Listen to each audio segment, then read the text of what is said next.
Hey, welcome to Half the Battle. Longtime viewers of this show will know I frequently complain about the lack of women in the G.I. Joe toy line. But are there really too few women there? Yes, there are.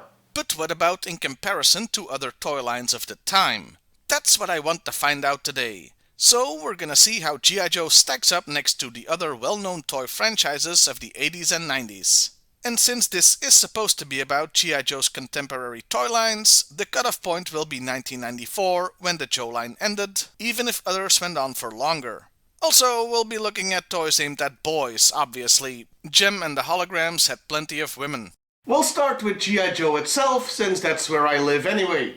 There were a grand total of 6 female characters in the G.I. Joe line from 1982 to 1994. 7 if you include the Street Fighter II line. They were Scarlet, Covergirl, the Baroness, Lady J, Zarana, and oh, hi Jinx, so glad you could make it.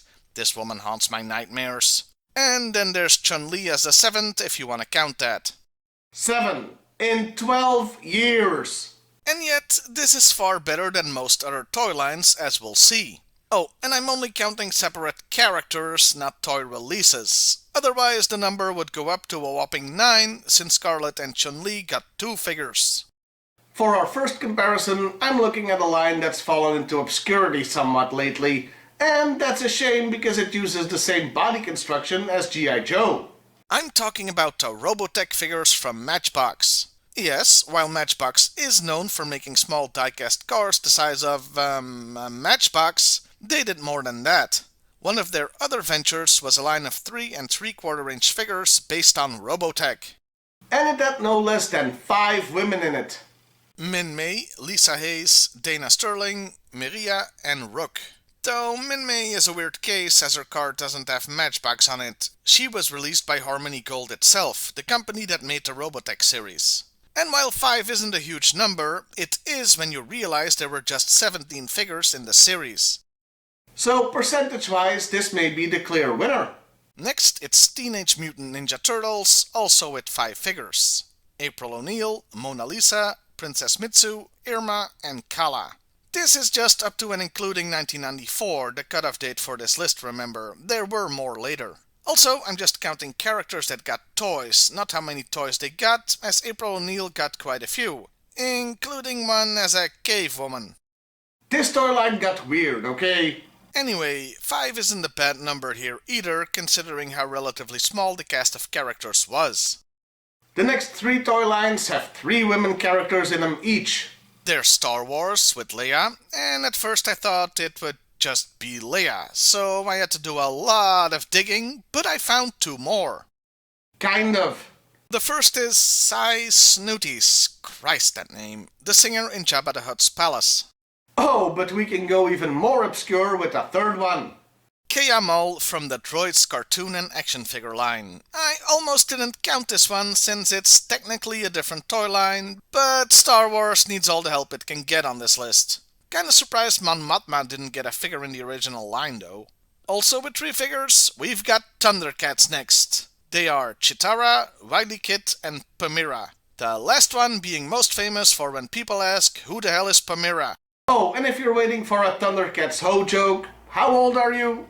Now, so far, with the exception of G.I. Joe, we haven't seen any bad girls. Wait, maybe that Star Wars Droids one is. I have no idea who she is. Let me just check, because I'm sure she has pages and pages about her on some Star Wars wiki. Yep, she's a good guy. Anyway, it's about time we saw an evil one. So up next is Masters of the Universe with Tila, the Sorceress, and Evil Lyn. Okay, with a name like Evil Lyn, you're kinda locked into a career path, aren't you? Yeah, the He-Man line had just 3 women, unless you count the She-Ra toys, but those really are a completely different deal, looking far more like dolls. Now we're coming to the dredges with a toy line that has just 2 women in it. Namely Mask, with Vanessa Warfield, another bad girl, and Gloria Baker. Oh, and you were lucky to get 2, because for some reason they didn't release the cartoon version of Gloria with her original colors and vehicle, but a weirdly colored one with a splitting car in 1988. Yeah, that sucked. You know, beggars can be choosers. Hey, I just noticed, looking at all these characters, you know what seems to be missing? Black women. Now, the executives at Hasbro, Mattel, Kenner, etc. were predominantly middle-aged white men, so you can see how they might not have noticed this oversight. Do you know who did notice this oversight? A black woman. Which brings us to the Bronze Bombers, a line by Olmec Toys, a company founded by Willa Eason that specialized in dolls and action figures depicting minorities.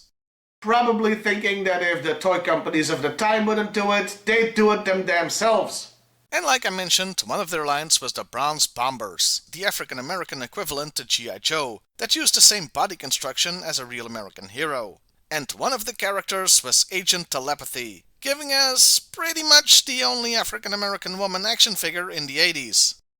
For comparison, it took Hasbro until frickin' 2007 to produce one for G.I. Joe. And even then it was a super rare convention exclusive. Even Matchbox failed with Robotech since they didn't have a Claudia Grant figure. Still, the Bronze Bombers remain low on this list because they only ever put out one female character. Just one! But don't worry, because other toy lines could and did do worse. Because here's one with 0 women in it.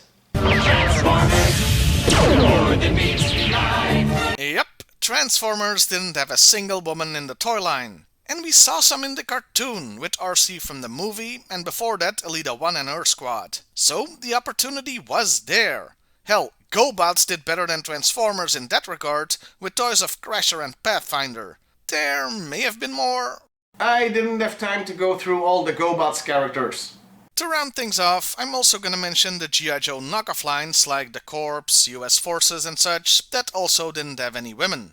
In conclusion, while G.I. Joe had the most female characters, they also had by far the most characters period, even compared to Star Wars. So percentage-wise, they're barely above last place, only missing out thanks to Transformers having 0%. The best of the bunch is Robotech in that regard.